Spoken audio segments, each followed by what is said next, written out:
welcome to Season 4 of Heat Seeker Outdoors. We're going to kick things off this week with a Wounded Hero hunt, and we're going to go along with Pupp Westfall. Pupp's going to tell his story, and it's a really incredible story, and we're going to go along the hunt along the way with the story, and it's an incredible story, and I hope you enjoy it. I'm Pupp Westfall, a retired Sergeant First Class U.S. Army, and I'm here at Camp Atterbury on a Wounded Hero hunt.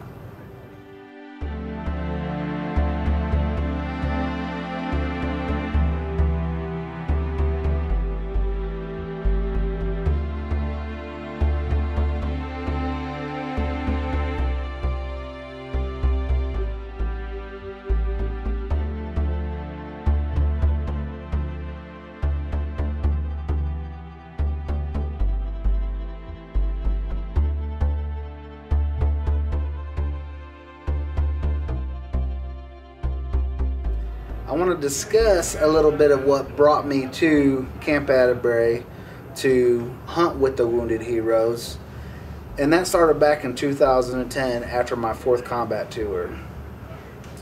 It seemed as though that my life was spiraling out of control. Everything seemed to turn against me. I didn't know where my military career was going to go. My family life was horrible. And it was based off of, later on I found out, post-traumatic stress disorder.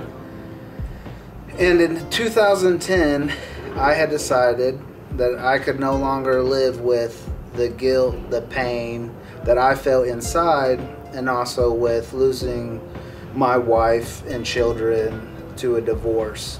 So I attempted to take my own life.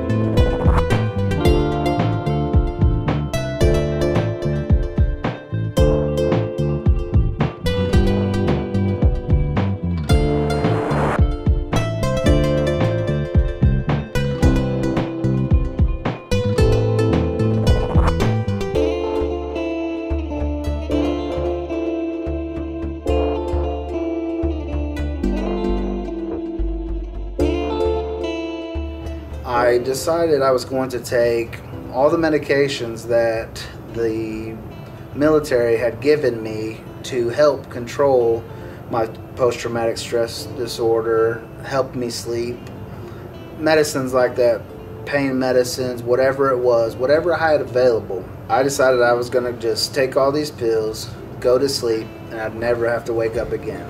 It would be over. Well, that's not what happened.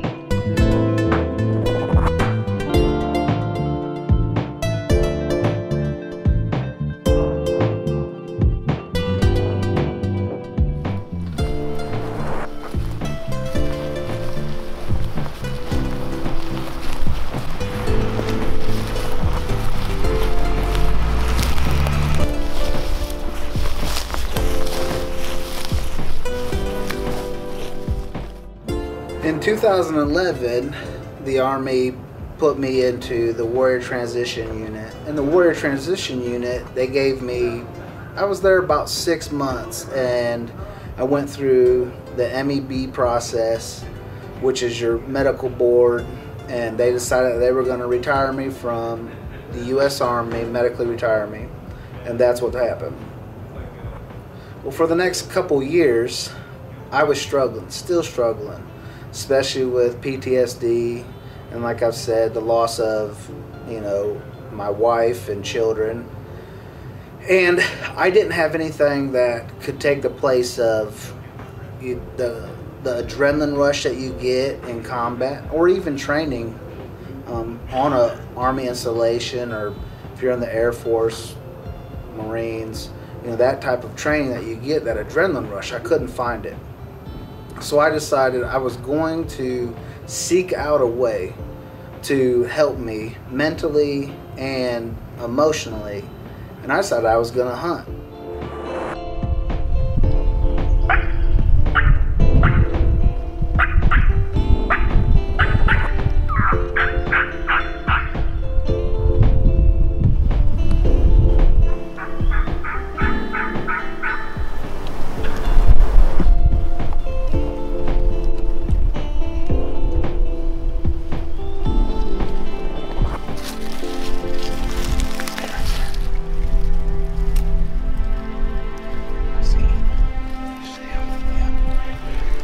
I see him. Yeah, he's on that point. Yeah.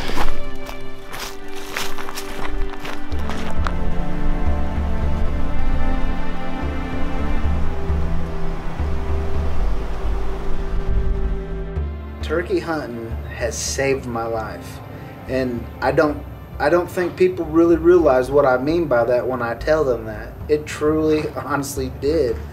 It was the one thing that gave me that adrenaline rush, the excitement that I couldn't find anywhere else.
Can't wait.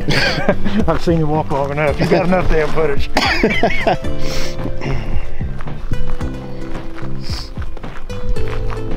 I'll tell you. Let me have your gun.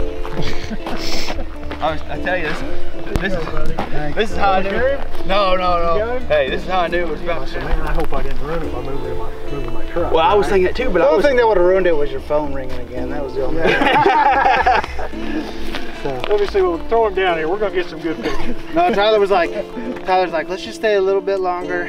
Go sit back up in that tree just in case. And I was like, yeah, that's what I'm gonna do. So I went up there, and I don't know, he called maybe 3 times, maybe.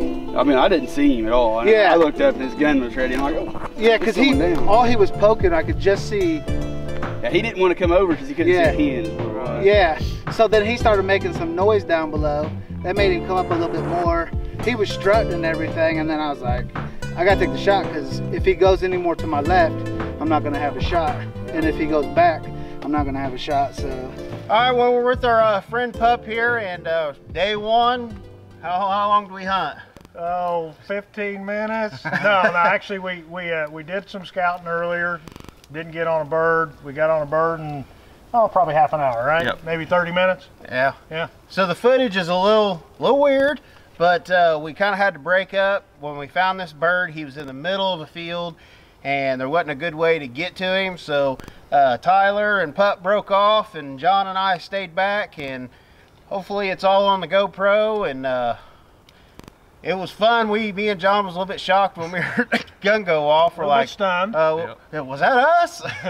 But they were a good piece in there. Tyler did a heck of a job calling this bird, because he went, what did he do, Tyler? We think he started, went backwards. Way east, and then we had to work him right back up at the edge, and he come, I think he probably come 200-300 yards. I'll be honest with you. I was about to give up on him. I thought that too. you know he wasn't coming in, but he had other ideas. They were gonna give up. I wasn't. So